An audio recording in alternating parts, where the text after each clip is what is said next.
श्री शिवाय नमस्तुभ्यम। हर हर महादेव। स्वागत है आपका हमारे चैनल सनातन धर्म का संसार पर। दोस्तों, आप सभी लोग जानते हैं कि 30 जुलाई 2024 को है सावन महीने की दशमी तिथि, मतलब कि सावन महीने का दूसरा मंगलवार और सावन महीने की दशमी तिथि। अब हम दोस्तों आप लोगों को बता दें कि पंडित जी ने सावन महीने की दशमी तिथि के दिन किया जाने वाला एक ऐसा उपाय बताया है, जिस उपाय को जो भी लोग कर लेते हैं या जिस उपाय को जिसने भी किया है भाई, उसके घर से जो धन की समस्या है वो दूर हुई है। ठीक है, साथ ही में अगर आपके घर परिवार के ऊपर बहुत सारा कर्जा है, आप उस कर्जे से परेशान हो चुके हैं, तो भी भाई आप लोग ये वाला अपना उपाय कर सकते हो। ये उपाय पंडित जी ने विशेष रूप से सिर्फ और सिर्फ इस श्रावण महीने की दशमी तिथि के लिए बताया है और श्रावण महीने के दूसरे मंगलवार के लिए बताया है।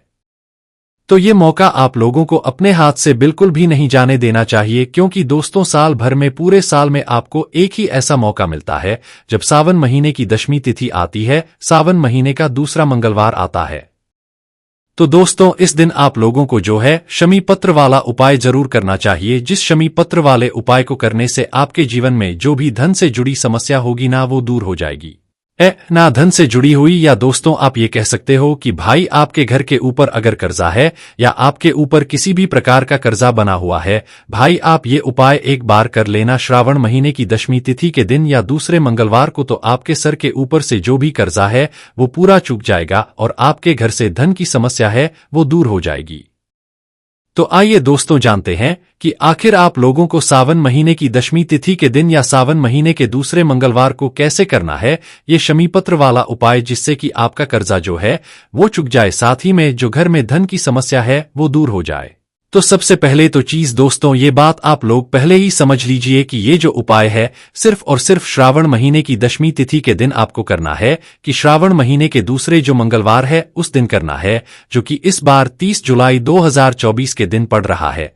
इसीलिए इस वीडियो को बिना भगाए अंत तक देखिएगा, ताकि इस उपाय को करने के बाद आपका भाग्य प्रबल हो जाए, आपके नवग्रह आपका साथ देना शुरू कर दें, आपके घर की बरकत हो, आपके घर की उन्नति हो और भगवान भोलेनाथ का आशीर्वाद हमेशा आप पर बना रहे।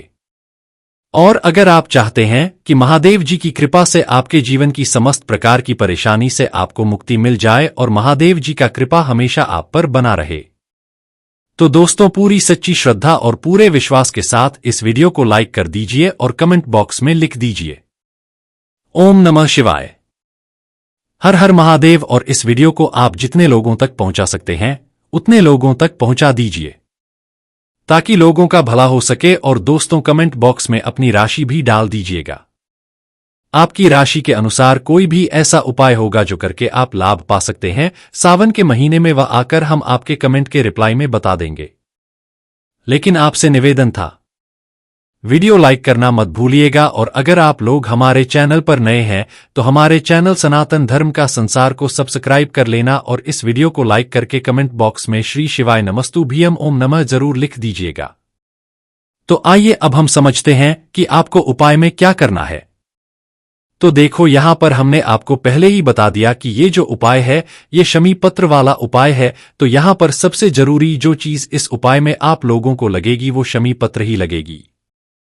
अब दोस्तों यहां पर हम आपको पहले ही ये बात समझा देते हैं कि जो पत्र होता है वो होता है जिसके अंदर छोटी छोटी पत्तियां होती है। बहुत सारे लोग शमी पत्र को पहचानने में गलती कर देते हैं, इसीलिए जब आप लोग इस उपाय को करने के लिए शमी पत्र लेकर आएं या खरीद के कहीं से भी लेकर आएं, तो भाई पहले किसी से पूछ लीजिएगा कि हाँ यही है शमी पत्र। जब वो बोल दें कि हाँ यही शमी पत्र है, तो उसके बाद ही में आप लोग जो है उपाय में प्रयोग कीजिएगा, क्योंकि कई बार जो है गलत तरीके से, मतलब जो शमी पत्र होता है वो आप पहचानते नहीं, कई सारे लोग नहीं पहचानते हैं और भाई वो लेकर आ जाते हैं। तो भाई वो ये सोचते हैं कि हाँ हमने उपाय कर लिया है, पर उपाय जो है सही तरीके से नहीं हो पाता, उपाय आप लोगों का काम ही नहीं करता। तो इसलिए शमी पत्र का ध्यान रखिएगा। तो यहां पर आपको करना क्या है, सबसे महत्वपूर्ण चीज है वो शमी पत्र ही है। तो शमी पत्र यहां पर लाने पड़ेंगे। तो इस उपाय को करने के लिए हमें कितने श्रमपत्र लाने पड़ेंगे, पर उससे पहले दोस्तों ये जानना भी जरूरी है कि इस वाले उपाय को आखिर करना किसको है, कब करना है, किस समय करना है, ये भी सारी चीजें आप लोग जान लीजिए। देखिए, घर में जिसको धन की परेशानी हो रही हो या धन से जुड़ी हुई समस्या आ रही हो या जिसके ऊपर कर्जा है, भाई उसको अपने हाथों से ये वाला उपाय करना चाहिए। अगर कोई पुरुष अपने लिए वाला उपाय ना कर पा रहा, घर की जो महिला होगी भाई वो भी ये वाला उपाय कर सकती है और उसके पूरे परिवार घर परिवार को इस उपाय को करने का फल जो है वो मिल जाएगा। ठीक है, तो करना क्या है, तो देखिए सबसे पहली चीज यहां पर आप लोगों को लेना है शमी पत्र। कितने शमी पत्र लोगे, तो देखो यहां पर आप लोग 11 शमी पत्र भी ले सकते हो, 21 शमी पत्र भी ले सकते हो, 51 शमी पत्र भी ले सकते हो और 101 शमी पत्र भी ले सकते हो। ठीक है, तो यहां पर आपके पास इतने ऑप्शन है, इनमें से कोई भी एक नंबर आप लोग चुनकर उतने शमी पत्र ले लेना। ठीक है, 11 ले रहे हो तो 11 ले सकते हो, 21 ले रहे हो किस ले सकते हो, बाकी अगर 51 ले रहे हो तो वो भी ले सकते हो और 108 ले रहे हो तो वो भी ले सकते हो। तो अब करना क्या है दोस्तों, जब आप अपने शमी पत्रों को लेकर आ जाए तो ध्यान रखिएगा कि जो शमी पत्र हम आपको 11 या 21 या 51 या 108 लाने के लिए बोल रहे हैं वो कैसे लाओगे। तो देखो, जो शमी पत्र होती है उस शमी पत्र की एक छोटी छोटी सी अलग ही होती है, तो उस एक पूरी डकार को, छोटी सी डकार को हमें एक शमी पत्र मानते हैं। तो उसी एक छोटी सी डगाल की जैसे ही आप लोगों को जितनी भी आप शमी पत्र ले रहे हैं उतने आपको लेकर आने पड़ेंगे। 11 ले रहे हो तो 11 लेना नहीं पड़ता, आपके पास जितनी क्षमता हो, आपके पास जितने शमीपत आपको मिल जाए आप उतना ले सकते हो, कोई भी दिक्कत वाली बात नहीं है। 11 मिल जाए तो 11 ले लेना, 21 मिल जाए तो 21 ले लेना, बाकी 51 या 108 जो मिल जाए आपको वो ले लेना। तो आप करना क्या है दोस्तों, जैसे ही आप ये शमीपत लेकर आ जाते हो तो भाई उसके बाद में जो है आप लोगों को इस श्रावण महीने की जो दशमी तिथि है या जो श्रावण महीने का दूसरा मंगलवार है जो कि 30 जुलाई 2024 के दिन पड़ रहा है, इस दिन सुबह के समय विशेष रूप से आप लोग अपना ये वाला उपाय करोगे। अगर किसी कारणवश शुभ समय आप लोग ये वाला उपाय ना कर पाओ तो फिर शाम के समय प्रदोष काल में ये वाला उपाय कर सकते हो। अगर समय की बात करें तो देखो सुबह जितना जल्दी हो सकता है आप उतना जल्दी उपाय करने की कोशिश करना, बाकी 9, 10, 11, 12 बजे तक भी अगर उपाय करोगे तो भी काम चल जाएगा, आपका उपाय काम कर जाएगा, पर सुबह जल्दी उपाय करने की कोशिश करना। वहीं अगर दोस्तों हम शाम की बात करें तो अगर आप शाम को प्रदोष काल में जब उपाय करोगे तो दोस्तों वो शाम के 6 बजे के बाद से कभी भी कर सकते हो, रात 8 बजे के बीच में, शाम 6 बजे से लेकर रात 8 बजे के बीच में कभी भी उपाय करोगे तो आपको इस उपाय को करने का जो फल है वो मिलेगा। तो सबसे पहला काम आपको क्या रहेगा कि आपको ये श्रमपत्र तैयार करने पड़ेंगे और उपाय को करते समय शुद्धता का आपको विशेष रूप से यहां पर ध्यान रखना पड़ेगा। आप करना क्या है, आपके पास श्रमपत्र तैयार है। अब दोस्तों ध्यान से सुनिए कि जब आप इस उपाय को करने जा रहे हो ना तो अपने साथ में कुछ पूजन सामग्री भी आपको जरूर रखना है। पर उससे पहले दोस्तों आप शमीपत्र तो लेकर आ गए होंगे, पर शमीपत्र के साथ साथ में आपको एक और सामग्री लेनी है जो कि है दोस्तों शहद। क्या? शहद, मधुमक्खी का जो शहद होता है ना वो वाला शहद। अब यहां पर हम आपसे एक निवेदन और करेंगे कि जो मधुमक्खी का आप लोग लाओगे वो शुद्ध वाला रहना।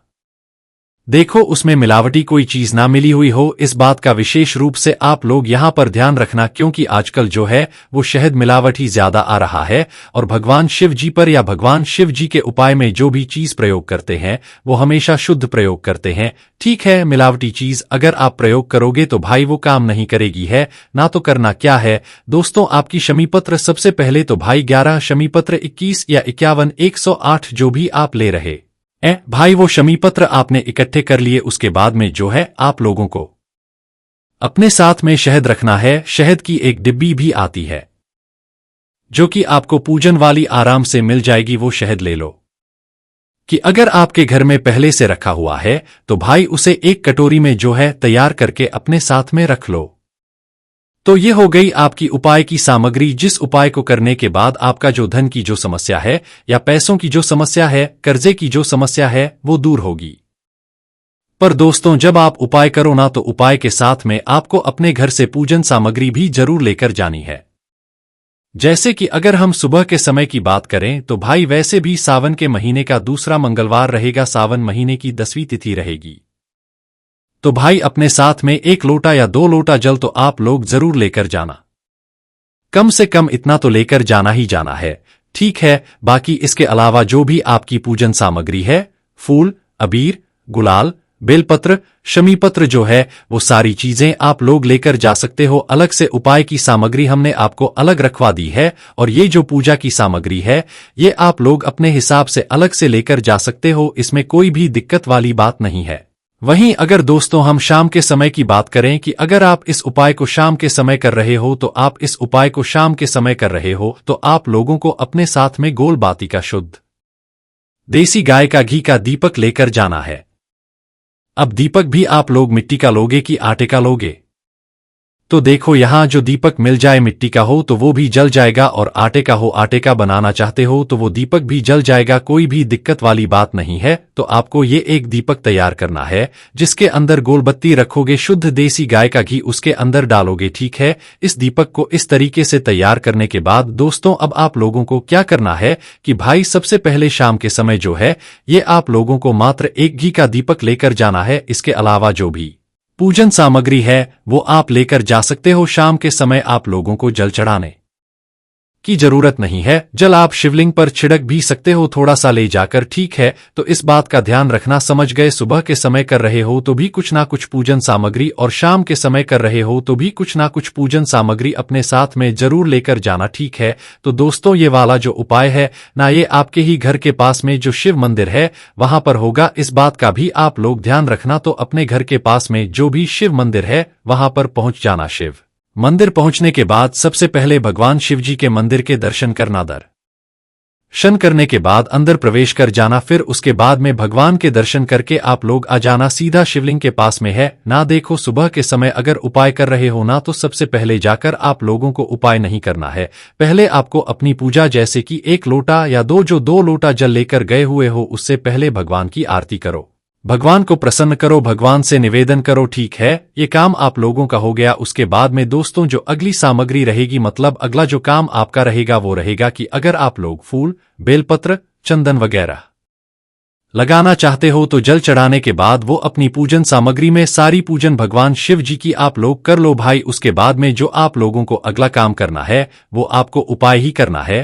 तो जैसे ही आप लोगों की पूजन अर्चना हो जाती है, चाहे आप सुबह जितना जल्दी उपाय करने के लिए गए हुए हो, चाहे 9, 10, 11, 12 बजे भी गए हुए हो, तो पहले जाकर आपको पूजन अर्चना करना है।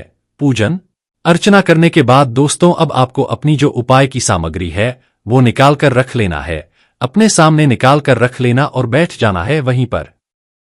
अब बैठने के बाद दोस्तों क्या करना है, देखो अगर आप लोग 11 शमी पत्र लेकर आए हो तो उन्हें निकाल लेना, 21 शमी पत्र लेकर आए हो तो उन्हें निकाल लेना, और अगर 51 शमी पत्र लेकर आए हो तो उन्हें निकाल लेना, 108 शमी पत्र लेकर आए हो तो उन्हें निकाल लेना। अब आप लोग ये बिल्कुल मत समझना कि हम 11 शमी पत्र लेकर जाएंगे तो भाई हमारा उपाय कम काम करेगा, या हम 108 शमी पत्र लेकर जाएंगे तो हमारा उपाय ज्यादा काम करेगा। अगर के घर के पास में आपको शमी पत्र ज्यादा मात्रा में मिल जाए तो भाई आप 108 ले लो, 51 ले लो, कोई दिक्कत वाली बात नहीं। पर अगर आप लोगों को ज्यादा शमी पत्र ना मिले तो आप 11 या 21 शमी पत्र ले लेना, ठीक है। उपाय में आप लोगों को कोई भी कमी नहीं मिलेगी, आपको पूर्ण फल जो है यहां पर आप लोगों को उपाय का देखने के लिए मिलेगा। पर उपाय को करते समय मन में विश्वास और श्रद्धा भरपूर रखिएगा आप लोग है ना। तो करना क्या है दोस्तों, अपना जो शमी पत्र है उसको तो आपने सामने निकाल लिया। अब जो आपका मतलब शहद का पात्र जिसके अंदर आप शहद लेकर आए हुए हो, क्योंकि उपाय में शहद का भी यहां पर उपयोग हमें करना है, तो भाई जो भी आपका शहद है भाई अपने सामने निकाल कर रख लेना है ना। अब शहद आपने सामने निकाल कर रख लिया, अगर डिब्बी है तो उसे खोलकर रख लेना। अब करना क्या है दोस्तों, ये जो आपके शमी पत्र है ना, ये एक एक शमी पत्र को आप लोगों को पहले तो मतलब इस शहद में डुबोना है, मतलब शहद में भिगोना है ना। एक एक शमी पत्र को देखो हम बताते हैं कैसे करना है। इस एक एक शमी पत्र को आप लोगों को शहद में डुबोकर भगवान शिवजी की शिवलिंग के ऊपर चिपकाना है, मतलब कि भगवान शिवजी की शिवलिंग का आपको श्रृंगार करना है। क्या करना है, श्रृंगार करना है। श्रृंगार करने का मतलब है कि भगवान शिवजी की शिवलिंग को आपको सजाना है। सजाने का शिवलिंग को भी सजाना है और हो सके तो कुछ जो श्रमिपत्र है वो जलाधारी के ऊपर भी आप लोगों को सजाना है। वैसे अगर आप लोग 11 लेकर गए हैं, 21 लेकर गए हैं, 51 लेकर गए हैं, 108 लेकर गए हैं, जितने भी लेकर गए हैं, हर एक श्रमिपत्र को अलग अलग जो है शहद के अंदर डुबोना है और डुबोने के बाद शिवलिंग के ऊपर चिपकाना है। क्योंकि जब आप उस श्रमिपत्र को शहद के अंदर डुबो दोगे तो वो अपने आप शिवलिंग के ऊपर जो है चिपकने यहां पर लग जाएगी। तो आपको एक शवपत्र पहले श्रमिपत्र जो है वो शहद के अंदर डुबोना है और उसे शिवलिंग के ऊपर चिपका देना है। श्री शिवाय नमः स्वयं बोलकर चिपकाना है। फिर दूसरा शवपत्र लेना है, फिर उसको देना है, फिर तीसरा लेना है, फिर उसको चिपका देना है, फिर चौथा लेना है, फिर उसको चिपका देना है, फिर पांचवा लेना है, फिर उसको चिपका देना है। एक ही जगह नहीं चिपकाना है। शिवलिंग की आपको पूरे गोलम गोल में नीचे ऊपर साइड जितने में जो है सारी जगह जो है तरीके से जो है मतलब भरी हुई दिखे। मतलब कि आपको भगवान शिवजी की शिवलिंग का इस शमी पत्र से श्रृंगार करना है। चाहे आप 11 लेकर आए हो, चाहे 21, चाहे 51, चाहे 108 छवि पत्र लेकर आए हो, आपको इनसे जो है भगवान शिव जी की शिवलिंग का श्रृंगार करना है। आप अपने हिसाब से आप लोग कर सकते हो। जलाधारी पर वैसे करने की जरूरत नहीं है, पर अगर आपके पास ज्यादा श्रमी पत्र है तो आप जलाधारी की भी जो है श्रृंगार सकते हो शव पत्र से। पर हर एक श्रमी पत्र को आपको पहले शहद में डुबोना है और शहद में डुबोने के बाद ही फिर उसे शिवलिंग के ऊपर चिपकाना है और इसी तरीके से आपको पूरा श्रृंगार कर देना है ना। और हर शव पत्र को चिपकाते समय श्री शिवाय नमस्ते विशेष रूप से बोल दीजिएगा। जैसे ही आप लोगों के शिवजी के शिवलिंग का श्रृंगार हो जाता है, ये 108 शव पत्र आप एक एक करके मतलब शहद में भिगोकर शहद में डुबोकर शिवलिंग के ऊपर चिपका देते हो, उनका श्रृंगार कर देते हो, तो भाई उसके बाद में आपका ये वाला उपाय पूरा हो जाता है। और जैसे ही आप लोगों के पूर्ण रूप से जो है मतलब शव पत्र चिपक जाए, उसके बाद में दोस्तों आपको हाथ जोड़कर विनती करके निवेदन करके अपने घर में जो समस्या चल रही है वो धन से जुड़ी हुई, पैसों से जुड़ी हुई या कर्जे से जुड़ी, उसका एक बार आवाहन कर लेना। मतलब भगवान से वो चीज बोल देना कि भगवान हमारे घर में कर्जा बहुत हो गया है, आप इससे हमें छुटकारा दिला दीजिए। हमारे घर में धन से जुड़ी हुई समस्या चल रही है, आप इससे हमें दूर कर दीजिए। तो ऐसी आपको भगवान से प्रार्थना करनी है। उसके बाद में आप लोगों को ये वाला उपाय पूरा हो जाता है। उसके बाद में आप अपने घर की तरफ वापस आ सकते हैं। देखो उपाय सुबह कर रहे हो चाहे शाम को कर रहे हो, विधि एक सी रहेगी, उसमें भी कोई भी बदलाव यहां पर नहीं रहेगा। तो दोस्तों इस तरीके से आप इस सावन महीने के दूसरे मंगलवार को, इस सावन महीने की दशमी तिथि को आप ये वाला उपाय जरूर करके देखें और आपको इस उपाय को करने का बल जो है जरूर मिलेगा। आपके घर से जो धन की परेशानी है वो दूर जरूरी होगी। बाकी दोस्तों अगर इस उपाय को करने में आपको कोई भी दिक्कत, समस्या, परेशानी आती है तो उसे आप हमसे कमेंट करके पूछ सकते हैं। श्री शिवाय नमस्तुभ्यम। हर हर महादेव।